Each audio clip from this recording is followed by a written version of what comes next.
આજે આપણે સામાજિક વિજ્ઞાનમાં પ્રકરણ 6 માનવ સંસાધન સમાજના વિષયની અંદર ઇતિહાસ, નાગરિક શાસ્ત્ર અને ભૂગોળ એમ ભાગ પડે છે। એમાં આપણે નાગરિક શાસ્ત્રમાં આજે આ પાઠ સમજવાનો છે માનવ સંસાધન।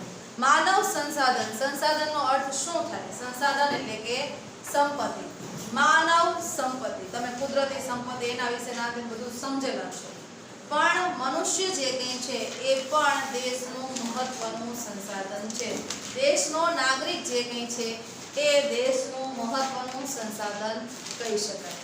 જો આપણે આપણા વર્ગખંડની જ વાત કરીએ તો વર્ગખંડમાં શું છે તો કે વિદ્યાર્થી દીઠ એટલે કે દરેક વિદ્યાર્થીના કુટુંબની આપણે માહિતી જો ભેગી કરવી હોય, એકત્ર કરવી, એની માહિતી આપણે જાણવી હોય તો શું થાય તો કે એની સંબંધની જે કંઈ માહિતી હોય તેના માટે આપણે વર્ગમાં વિદ્યાર્થી કેટલા છે, એના કુટુંબના પરિવારમાં સભ્યો કેટલા છે, શું છે, કેટલું ભણેલા છે, એ બધી જ માહિતીઓ આપણે લેવી પડે, ત્યારે આપણે એની માહિતી સમગ્ર એથી થઈ શકે। તો એવી જ રીતે સમગ્ર દેશમાં પણ માનવ વસ્તી આધારિત એને સંબંધિત જે કંઈ માહિતી છે એની વિગતવાર માહિતી એકત્રિત કરવી પડે છે અને એ માહિતી સમયાંતરે એટલે કે એક ચોક્કસ સમય છે એ સમયાંતરે મેળવવી પડે છે કે વર્ગમાં કુલ વિદ્યાર્થી કેટલા, તો અમુક સમય જાય તો અમુક વિદ્યાર્થીઓને કદાચ સ્થળાંતર કરવું પડતું હોય તો સંખ્યામાં વધઘટ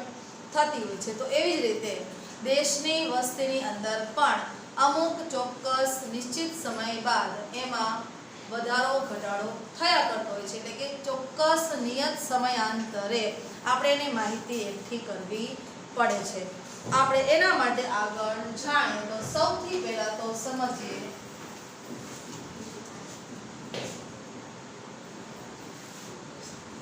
વસ્તી ગણતરી। માનવ દેશમાં જે વસવાટ કરનારા છે એ શું છે અને આ વસ્તી ગણતરી જે કંઈ છે એ વસ્તી ગણતરી શા માટે કરવામાં આવી છે એના માટે સમજીએ તો સૌથી પહેલા તો વસ્તી ગણતરી એટલે શું એ સમજીએ તો કોઈ પણ દેશ હોય, આપણા દેશને પણ કોઈ પણ દેશ છે એ કોઈ પણ દેશના કોઈ પણ વિસ્તારમાં વસતા લોકો જે કંઈ છે એ કોઈ પણ ક્ષેત્રમાં વસનારા લોકો જે કંઈ છે એ લોકોની જે માહિતીઓ છે એ લોકોને સંબંધિત જે કંઈ માહિતી છે એ માહિતીઓ કંઈક નોંધણી સ્વરૂપે લેખિત એકત્રિત કરવામાં આવે એ બાબતને આપણે કહીએ છીએ વસ્તી ગણતરી। આપણા દેશમાં આ વસ્તી ગણતરી છે તે દર 10 વર્ષે 10 વર્ષ પૂરા થાય એટલે તરત જ વળી પાછી સમગ્ર દેશની વસ્તી ગણતરીનો કાર્યક્રમ હાથ ધરવામાં આવે છે કે 10 વર્ષમાં કંઈક ને કંઈક ફેરફાર થયા હોય છે, એટલે કે વસ્તીમાં વધારો ઘટાડો આપણને જોવા મળે છે। અને આ વસ્તી ગણતરી જે દર 10 વર્ષે કરવામાં આવે છે એ કેન્દ્ર સરકારના આદેશથી કરવામાં આવતી હોય છે। આ વસ્તી ગણતરી જે કંઈ છે એને બીજું પણ કંઈક નામ છે, એ નામ છે સેન્સસ। જ્યારે કેન્દ્ર સરકારે કહે છે તો એ વસ્તી ગણતરીને સેન્સસ અથવા તો જનગણના અથવા તો વસ્તી ગણતરી એમ કહેવામાં આવે છે। આપણા દેશની અંદર તમારા પાઠ્યપુસ્તકમાં લખાયેલું છે એ મુજબ 2011માં છેલ્લે ગણતરી કરવામાં આવેલી વસ્તીની, તો હવેના બીજા 10 વર્ષે વસ્તી ગણતરી થઈ હોવી જોઈએ, બરાબર? તો કેટલા વર્ષે થશે? 2022 હવે થશે, બરાબર? વસ્તી ગણતરી થોડો કાર્યક્રમ કદાચ વહેલો મેળો પણ થઈ શકે આ મહામારીના લીધે। તો આ વસ્તી ગણતરી જે કંઈ છે એ વસ્તી ગણતરી આપણને આઝાદી મળ્યા પછી 7મી વખતની હતી, 2011ની સાલ એ ગણતરી હતી 7મી વખતની। ક્યારથી? આઝાદી પછી। આઝાદીની આપણને પ્રાપ્તિ થઈ પછી 7મી વખત 2011માં આપણે ગણતરી કરી છે, બરાબર? અને હવે જે થશે 8મી વખત થશે। તો તો આ 2011 ની જે વસ્તી ગણતરી છે એ વસ્તી ગણતરીની થોડીક વિશેષતા છે. શું કારણ કે આ વસ્તી ગણતરીમાં આપણને આ ભારતના નાગરિક જે કંઈ છીએ તે સાથોસાથ આપણા કુટુંબની સાચી માહિતી આપણે આપી, આપણી ફરજ હતી, બધું જ બરોબર હતું. અને સાથોસાથ આ વસ્તી ગણતરીમાં કંઈક વિશેષતા એ હતી કે યુનિક આઈડી નંબર આપણને આપવામાં આવેલો. તમારા બધા પાસે હશે ID number, unique ID number. એને આપણે શું કહીએ છીએ? આધાર કાર્ડ. બરાબર? દરેકને એ યુનિક નંબર આપવામાં આવેલો. તો આ એ 2011 ની વસ્તી ગણતરીની એક ખાસ વિશેષતા એ હતી કે દરેક વ્યક્તિ જે છે એને એક યુનિક નંબર આપવામાં આવેલો અને એક એનું આગવું ઓળખપત્ર પણ એને આપવામાં આવેલો. આપણી ફરજ શું જ્યારે વસ્તી ગણતરી થતી હોય તો આપણે આપણી અને આપણા કુટુંબની સાચી માહિતી એની અંદર નોંધાવી દઈએ અને એમાં આપણે સહકાર આપીએ. માનવ વસ્તી જે કંઈ છે એ દેશનું સંસાધન છે. દેશના વસતા જે કંઈ નાગરિકો છે એ સ્વસ્થ, તંદુરસ્ત અને વિચારશીલ હોય તો એ દેશનો વિકાસ પણ સારો થઈ શકે. એટલા માટે માનવ સંસાધન પણ દેશ માટે અગત્યનું છે. કોઈ પણ દેશના વિકાસનો જો બહુ મોટો આધાર હોય તો એ મોટો આધાર પણ માનવ સંસાધન જ છે. અને માનવ સંસાધન એટલે કે માનવ જે કંઈ છે, પોતાના જે કે દેશના લોકો છે એ જે છે એ મુજબ દેશનો વિકાસ થાય. માનવ વસ્તી એ દેશની મૂડી કહેવાય કે એની સાચી જે કંઈ સંપત્તિ હોય તો એ પણ મનુષ્ય જે તે દેશના વસતા છે એ છે. અને દેશનો જે વિસ્તાર છે એની કુદરતી સંપત્તિ છે, બધું છે એ છે, પણ મનુષ્યો નથી તો શું એનો વિકાસ થઈ શકશે ખરો? ના, નહીં થશે. એટલા માટે આ મનુષ્ય જે કંઈ છે એ પણ જે તે દેશની સંપત્તિ છે. અને દેશનો આર્થિક વિકાસ કરવો હોય તો એ આર્થિક વિકાસના પાયામાં પણ એક માનવ વસ્તી જે કંઈ છે એ, એટલે કે માનવ વસ્તી તો ખરી પણ એ માનવ વસ્તીનું કદ અને એની ગુણવત્તા.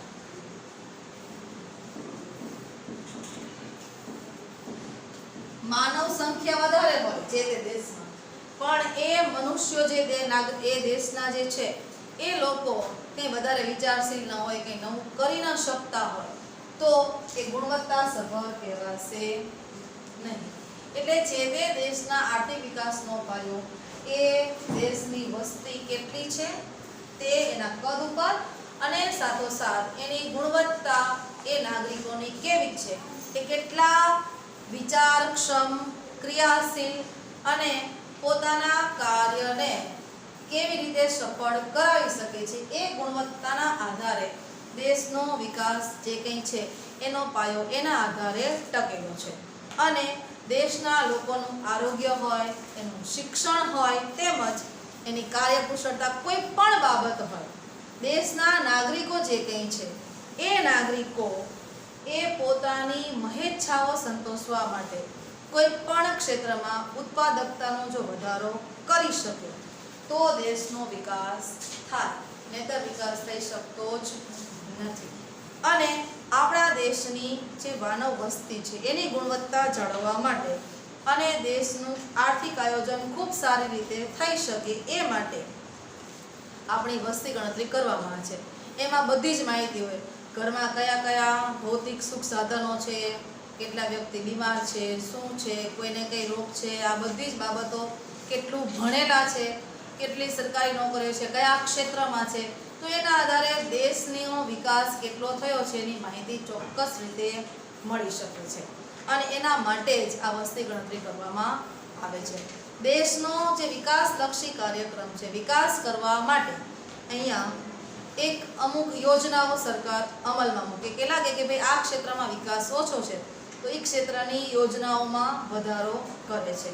એમાં ખોરાક, પાણી, રહેઠાણ, વીજળી હોય કે બીજા આરોગ્યની બાબતો હોય કે શિક્ષણની હોય, રોજગારીની હોય કે સંરક્ષણની હોય, તો એ દરેક બાબતોનો સમાવેશ નું આયોજન કરવા માટે વસ્તી ગણતરી કરવી પડતી હોય છે અને એના આધારે વસ્તી ગણતરી કરવા માટે આપણે અહીંયા ભારતની અંદર જે વસ્તી ગણતરી થતી હોય છે એમાં માત્ર માનવ વસ્તીની ગણતરી નહીં પણ પ્રાણીઓ, પક્ષીઓ, કુદરતી જે કંઈ વનસ્પતિઓ છે એ દરેકની વન ખાતા તરફથી પણ ગણતરી કરવામાં આવે છે અને પાલતુ પ્રાણીઓ પણ ગણવામાં આવે છે. હવે આપણે માનવ વસ્તીમાં એનો ખ્યાલ ખરેખર શું છે એ સમજીએ તો ભારતની વસ્તી અંગેનો ખ્યાલ.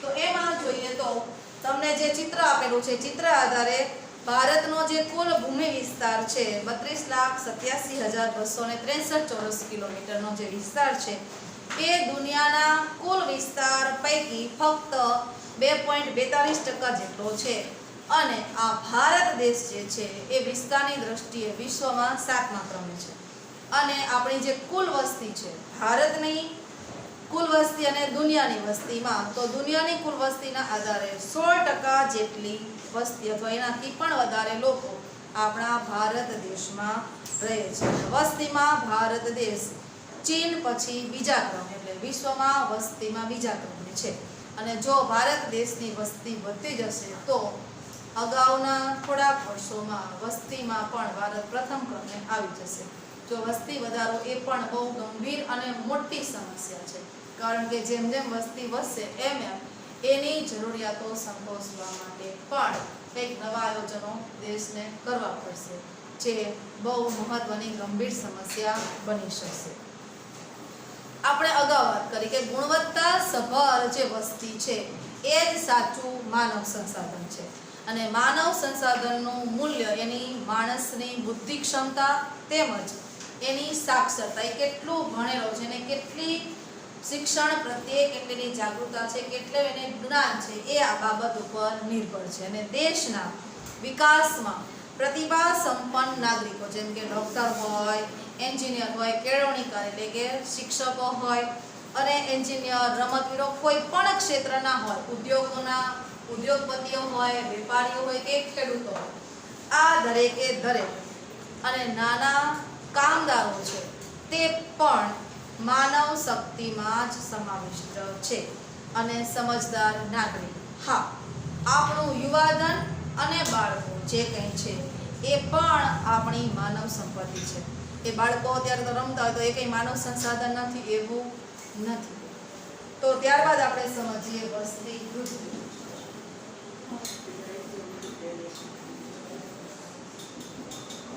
વસ્તી વૃદ્ધિ એટલે કે વસ્તીમાં વધારો થવો. તો 2001 થી 2011 સમયનો જે આ દાયકો છે એ દાયકાના દરમિયાન ભારતની અંદર વસ્તીમાં વધારો થયો છે જે 18.1 કરોડ જેટલી જનસંખ્યા વધી ગઈ 10 વર્ષમાં અને છતાં પણ વસ્તી વધારાનો દર ઘટ્યો. તેની પાછળ શું હશે એ પણ અગત્યની બાબત છે કે શિક્ષિત નાગરિકો વધતા ગયા છે અને શિક્ષિત નાગરિકો જે કંઈ છે એ આ વસ્તી વધારાની સમસ્યા ગંભીર રીતે લઈ રહ્યા છે અને નાનું કુટુંબ સુખી કુટુંબ એ વિચારને આગળ ધપાવી રહ્યા છે. 2001ની સાલમાં ભારતની જે વસ્તી હતી 102.87 કરોડ જેટલી હતી. 2011માં બની છે 121.1 કરોડ જેટલી આપણી ભારતની વસ્તી થઈ અને આ વસ્તીમાં જે વધારો થઈ રહ્યો છે એના માટે કેન્દ્ર સરકાર અંકુશ લાવવા માટે એટલે કે નિયંત્રણ લાવવા માટે કંઈક કાયદાઓ એમને બનાવ્યા છે અને એના માટે નિયંત્રણોથી વસ્તી વધારાને અંકુશમાં લાવી શકાય એ હેતુથી આપણા ભારતનો જે વસ્તીનો વૃદ્ધિનો દર છે તે 1.7% જેટલો ઘટ્યો છે. એના માટે તમને એક ચાર્ટ આપેલો છે, આલેખ ચાર્ટ તમે જોઈ શકો છો તમારા પુસ્તકમાં. એના આધારે ખ્યાલ આવશે કે વસ્તીનો વધઘટ કેવી રીતે થઈ છે. તો એમાં વસ્તી વૃદ્ધિના કારણો કયા કયા હોય. વસ્તી વૃદ્ધિ થઈ તો એની પાછળ કંઈક કારણ હશે. તો વસ્તી વૃદ્ધિ થવા પાછળનું મુખ્ય કારણ શું? તો એના માટે જન્મદર અને મૃત્યુદર આ બંને બહુ મહત્વના છે. કારણ કે એ કુદરતી છે, એમાં કોઈ રોકટોક થઈ શકતી નથી. વસ્તી વધારા અંગે બીજા પણ કેટલાક પરિબળો જવાબદાર છે, જેમાં આપણે જોઈએ તો કે અન્ય દેશમાંથી કોઈ આપણા દેશમાં આવીને વસવાટ કરે અથવા તો અહીંથી બીજા દેશમાં કોઈ જાય તો પણ વસ્તીમાં વધઘટ થયા કરશે. સાથોસાથ ઉદ્યોગ ધંધા સ્થાપવા હોય અથવા તો શિક્ષણ મેળવવું હોય, વ્યાપાર કરવા જવું હોય તો એ માટે પણ સ્થળાંતર એ બહુ મહત્વનું બની જાય છે. એટલે કે જન્મદર, મૃત્યુદર, સ્થળાંતર થવું એ દરેક બાબત વસ્તી વૃદ્ધિના કારણોમાં લાગુ પાડી શકે.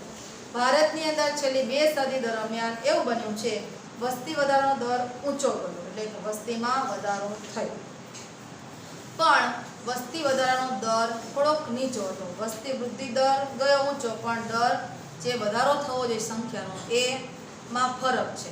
એટલે કે એના માટેનું પાછળના જે આ વધઘટ થયું છે એનું મુખ્ય કારણ એની પાછળના શું જવાબદાર હતા? તો બાળ લગ્નનું પ્રમાણ વધુ હતું. પહેલાના સમયમાં નાનપણમાં જ લગ્ન કરાવી દેતા, બરાબર. સાથોસાથ કોલેરા, પ્લેગ અને ક્ષય જેવા ભયંકર રોગો પણ રોગચાળો ફાટી નીકળ્યો.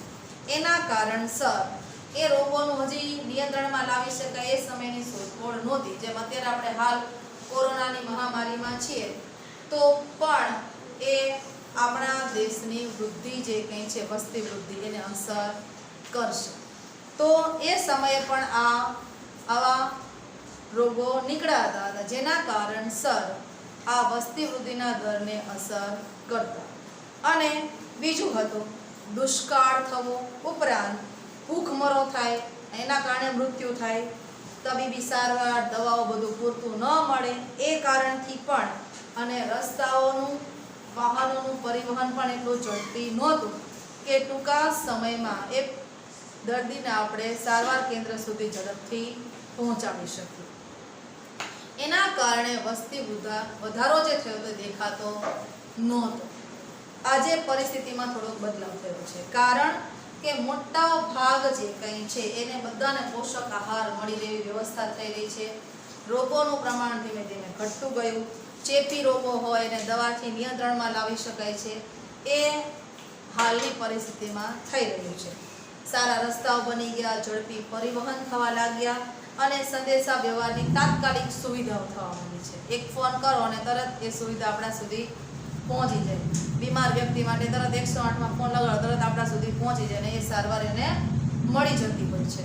તો આ ચેતવણીઓ અગાઉની જે આપણને મળી તેના આધારે આપણે જે પગલાઓ ભર્યા એના કારણસર વ્યવસ્થાપન, પુનઃ વસવાટ થઈ શકાય. કોઈ આપત્તિ આવે તો એની અગમ ચેતવણી થઈ શકે છે. એ ટેકનોલોજી જે કંઈ છે એના આધારે થાય છે, અને એના કારણથી એ વ્યવસ્થાપનને એના આધારે લોકોનું જે કંઈ નિવાસન, એનો નિવાસ આશ્રય અલગ અલગ સ્થળે ફરીથી પુનઃ વસવાટ કરી શકાય છે.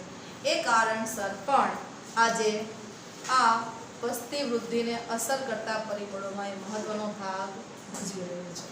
અને આના કારણસર, આ બધા પરિબળોના કારણસર મનુષ્યની આયુષ્ય મર્યાદા, એટલે કે એનું જીવન જીવવાની જે વર્ષો છે એમાં સુધારો થયો છે. નાનપણમાં રોગોના કારણે મૃત્યુ પામે નહીં, એટલા માટે તમે જોજો બાળકોને રસીકરણ કરાવવામાં આવે છે અલગ અલગ જુદી જુદી, તો જેથી એ કોઈ રોગના કારણસર મૃત્યુ ન પામે. અને સરેરાશ આયુષ્યમાં વધારો થયો છે. 1920માં તો આયુષ્ય માત્ર 40-41 વર્ષ સુધી જીવી શકતા, અને આજે 63-64ની આસપાસનું સરેરાશ આયુષ્ય મનુષ્યનું જોવા મળે છે. એ સમયે જન્મદરમાં ઘટાડો થવો, વધારો થવો એ બધું જ પરિબળો મહત્વના હતા. આજે લોકો વધારે ને વધારે સાક્ષર થતા ગયા છે. નિરક્ષરતાનું પ્રમાણ ઘટતું રહ્યું છે. અંધશ્રદ્ધા, વહેમો, રૂઢિગત પરંપરાઓ જે કંઈ છે, બાળ લગ્ન હોય, ગરીબી હોય, કંઈ પણ હોય, અને વિધવા પુનઃલગ્ન, નાનું કુટુંબ, સુખી કુટુંબ, આ બધી જ જે વિચારો જે કંઈ છે એ ભાવના એ સમયે હતી, એનો અભાવ હતો, જેના કારણસર અનેક પરિબળોથી વસ્તી વધારો થયા કરતો. પણ વસ્તી વધારો જો થયો તો એના પાછળ કંઈક વ્યવસ્થાપન તો કરવું જોઈએ. એના વગર એ થઈ ગઈ સમસ્યા છે તો સમસ્યાનો ઉકેલ તો કરવો જ પડે. તો એના માટે ખોરાક, પાણી, રહેવાની વ્યવસ્થા, પર્યાવરણ પ્રદૂષણ થાય છે, બધું જ થાય છે, પણ સાથોસાથ એના માટે આપણે કેટલું સંરક્ષણ કરી શકીએ, કેટલી સાચવણી કરી શકીએ એ પણ મહત્વની બાબત બની રહી છે. રોજગારી લોકોને મળી રહે એટલા માટે સરકાર કાર્યમાં હોય. ટ્રાફિક નિયમનના જે કંઈ નિયમો બનાવ્યા છે એના કારણસર પણ અનેક સમસ્યાઓનો ઉકેલ આવી શકે એવી યોજનાઓ અમલમાં મૂકવામાં આવે છે. અને તકેદારીના પગલાં કે આવી ગઈ સમસ્યા તો એ સમયે આપણે થોડીક તકેદારી રાખીએ તો એ સમસ્યામાંથી થોડો હલ આપણને પ્રાપ્ત થઈ શકે. અને એનો કાયદોની જોગવાઈ પણ સરકારે કરેલી છે. તમને કોષ્ટક આપેલું છે. કોષ્ટકમાં જનસંખ્યાની માહિતી આપેલી છે. એ જનસંખ્યાની માહિતી આધારે પ્રશ્ન છે કુલ 4. એમાં છે કયા દાયકામાં વસ્તી વધારો અને ઘટાડો જોવા મળ્યો છે. તો એ કોષ્ટકના આધારે જોઈએ તો 1911માં એનો વધારો છે, જ્યારે 1921માં ઘટાડો આ દાયકાની અંદર જોવા મળશે. છેક 11 થી 21 સુધીનો જે દાયકો છે એમાં વધારો ઘટાડો જોવા મળે છે, જે તમે કોષ્ટકના આધારે જોઈ શકશો. પછી છે કયા દાયકામાં સૌથી વધારે વસ્તી વધારો થયો છે. એ છે 1951 થી 1961. આ સમયગાળા દરમિયાન વસ્તી વધારો જે કંઈ છે એ ખૂબ થયો છે. એની કારણ છે પ્રથમ વિશ્વયુદ્ધ જે થઈ ગયું તે. છેલ્લા દાયકામાં વસ્તી ઘટાડો થયો એનું કારણ પણ આ યુદ્ધો જે બને છે એના કારણસર વસ્તીમાં ઘટાડો જોવા મળે છે.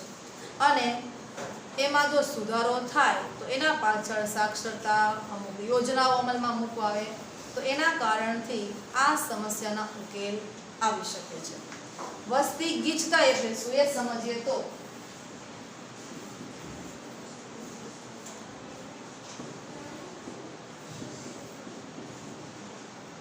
એક સામાન્ય ઉદાહરણ લઈએ આપણે કે ચોક્કસ વિસ્તાર નક્કી છે, બરાબર? એ વિસ્તારમાં કેટલા લોકો વસે છે. જો એમાં વધારો થયા જ કરે તો જે છૂટા હોય એ બધા કેવા બનતા જશે? ગીચ બનતા જશે. જે અહીંયા વર્ગખંડમાં 40ની સંખ્યા બેસતી હોય એની બદલે સંખ્યામાં બેન્ચમાં બેસવા માટે 2 કે 3 આપણે બેસી શકીએ છીએ. પણ જો આને આ ધોરણમાં વધતા જાય તો શું થશે? ગીચ બેસવું પડશે, ગીચતા વધશે. એક સામાન્ય ઉદાહરણ લઈએ, બરાબર? ઘરમાં કોઈ પ્રસંગ હોય આપણા, તો આપણે રોજિંદા જીવનમાં આપણા ઘરની અંદર જે સભ્યો છે એટલા તો સરળતાથી આરામથી રહીએ, પણ એ પ્રસંગમાં શું થશે? માણસો વધશે. તો એવું કાયમ રહે તો કેટલી સમસ્યાઓ ઉદ્ભવે એનો વિચાર આપણે મનમાં કરીએ તો કે કાયમ એનું રોજિંદું ખાવાનું, એની જે કંઈ દૈનિક જરૂરિયાતો છે પૂરી પાડવી, બધી જ બાબતો આપણા માટે સમસ્યારૂપ બની શકે છે. તો વસ્તી ગીચતા ક્યાં જોવા મળે છે? તો કે જે તે કુલ ક્ષેત્ર છે જમીન એની અંદર વસવાટ કરનારા જે જનસંખ્યા છે એનું જો પ્રમાણ જે કંઈ છે એને વસ્તી ગીચતા કહેવાય. જો વિસ્તાર વધારે અને સંખ્યા ઓછી તો ત્યાં વસ્તી ગીચતા કેવી છે? ઓછી કહી શકાય. અને જેટલો વિસ્તાર છે એના કરતાં વસ્તીનું પ્રમાણ વધે તો ત્યાં વસ્તી ગીચતા વધારે છે. જ્યાં જે અમુક ગામડા કરતાં શહેરોમાં વસ્તી ગીચતાનું પ્રમાણ વધારે છે, બરાબર ને? કે શહેરોમાં લોકો વધારે છે, ગામડામાં ઓછા છે. તો આ વસ્તી ગીચતા જે કંઈ છે એ પણ ભૌગોલિક જે કંઈ સ્થળ છે એના આધારે, સામાજિક અને આર્થિક સ્થિતિ કઈ રીતની છે એના માટે સંકળાયેલ આ પરિબળ એ પણ છે. તમને વસ્તીના કદના આધારે આગળ પડતા દેશોના ક્રમ આપેલા છે, જે હવે પછી કદાચ વસ્તી ગણતરી થાય તો એમાં બદલાવ આવી શકે. જે હમણાં જ આપણે અગાઉ ચર્ચા કરી કે ચીન અત્યારે પ્રથમ ક્રમે છે, ભારત દ્વિતીય ક્રમે. પણ જો આમાં નિયંત્રણ ન લાવીએ તો કદાચ ભારત વસ્તીના ક્રમમાં પણ પ્રથમ બની જાય. તો દુનિયામાં બધા જ દેશો જે કંઈ છે, બધા જ દેશોની અંદર વસ્તીનું પ્રમાણ જુદા જુદા પ્રકારનું છે. અને કેટલાક પ્રદેશ કેટલાક એવા છે કે જે વિસ્તારમાં વસ્તીનું પ્રમાણ સરખું નથી. તો એમાં જોઈએ તો કે એના કારણ પાછળ શું છે? તો કે નદી કિનારાના મેદાન પ્રદેશ હોય તો ત્યાં જમીન કેવી હોય? ઉપજાઉ હોય, પાણીની સિંચાઈ વ્યવસ્થા મળી રહે, રોજગાર ઉદ્યોગો કરવા હોય તો એના માટે પણ સરળતા રહે છે. તો ત્યાં વિસ્તારોમાં ગીચતા વધારે હોય. તેમજ ઔદ્યોગિક વિસ્તારોનું પણ જે જગ્યાએ પ્રમાણ વધારે હશે ત્યાં પણ ગીચતા, લોકો રોજગારી પ્રાપ્ત કરવા માટે એ વિસ્તારમાં જશે એટલે તે વિસ્તારની ગીચતા વધશે. મુખ ત્રિકોણના ફળદ્રુપ પ્રદેશ. મુખ ત્રિકોણ એટલે શું? કે જે નદીઓ છે એ સમુદ્રમાં ભળે છે એ આસપાસનો વિસ્તાર કહેવાય મુખ ત્રિકોણ. બરાબર? તો એ આસપાસ, કારણ કે નદીની સાથે ઢસડીને કાંપ ને બધું લઈ આવે, આસપાસનો વિસ્તાર ફળદ્રુપ હોય, ઉપજાઉ હોય, એ મારફતે પણ વસ્તી ગીચતા જોવા મળતી હોય છે. અને પહાડી પ્રદેશ હોય, રણ પ્રદેશ હોય, તેમજ વન્ય વિસ્તાર હોય તો અહીંયા પ્રમાણ કેવું હશે? વસ્તીનું ઓછું હશે. રણમાં રહેવા માટે કેટલી હાડમારી ભોગવવી પડે. પહાડી વિસ્તારોમાં પણ ચડ ઉતર કરીને લઈ જવું, લાવવું, એમાં પણ તકલીફો ઊભી થતી હોય. તો એવા વિસ્તારોમાં વસ્તી ગીચતાનું પ્રમાણ કેવું હોય? ઓછું. જ્યારે મેદાન પ્રદેશોમાં ઔદ્યોગિક એકમો જ્યાં વધારે હોય એ વિસ્તારોમાં વસ્તી ગીચતાનું પ્રમાણ વધારે હોય છે. તો આ વસ્તી ગીચતા જે કંઈ છે એને કંઈક પરિબળો અસર કરે છે. એમાં પર્યાવરણના જે જુદા જુદા આપણા ભાગ છે એ વધારે અસર કરે છે. એમાં જોઈએ તો જે તે સ્થળની ઊંચાઈ કેટલી છે, કઈ ઊંચાઈ આવેલું છે. કાશ્મીરના હિમાલયના પહાડી પ્રદેશો કરતાં ઉત્તરના મેદાન પ્રદેશમાં વસ્તીનું પ્રમાણ વધારે છે, કારણ કે અહીંયા સરળતાથી બધું પ્રાપ્ત થઈ શકે. કોઈને હાડમારી ભોગવવી ગમે ખરી? ના, નથી ગમતી. તો એવા રણમાં પણ તકલીફો ઊભી થતી હોય. જે તે સ્થળની ઊંચાઈ, ઠંડી અને ગરમીનું પ્રમાણ પણ આધારિત હોય છે. એની પાછળ આબોહવા, ભૂપૃષ્ઠ, પ્રાકૃતિક જે કંઈ બાબતો છે એ બધી જ એને અસર કરે છે. અને ઉપરાંત એ જગ્યાએ ખનિજો કેટલા પ્રમાણમાં મળે છે, પાણી કઈ રીતે પ્રાપ્ત થાય છે, એની ઉર્જા કઈ રીતે વપરાતી હોય છે, એ બધી જ બાબતો પણ આ વસ્તી ગીચતાને અસર કરે છે. અને સંદેશા વ્યવહારના સાધનો કેટલાય જગ્યાએ વાપરવામાં આવે છે, કેવી રીતે ટેકનોલોજીનો વપરાશ કરતા હોય છે, એ સુવિધા હોય, શિક્ષણ હોય કે એ જગ્યાનું ઔદ્યોગિકરણ, રોજગારીની તકો એ સ્થળે કઈ પ્રકારની મળશે. ગામડામાં રોજગારીમાં શું હશે? ખેતી કરતા હોય કે એવું જ કામ કરતા હોય. ત્યારે શહેરમાં શું કરશે? રોજગારી મેળવવા માટેના ક્ષેત્રો વધી ગયા એટલે લોકો શહેરો તરફ વળવા લાગે છે. બરાબર? એટલે શહેરોમાં ગીચતા વધારે જોવા મળે છે. અને અદ્યતન ટેકનોલોજીનો જે વપરાશ છે એના કારણસર આ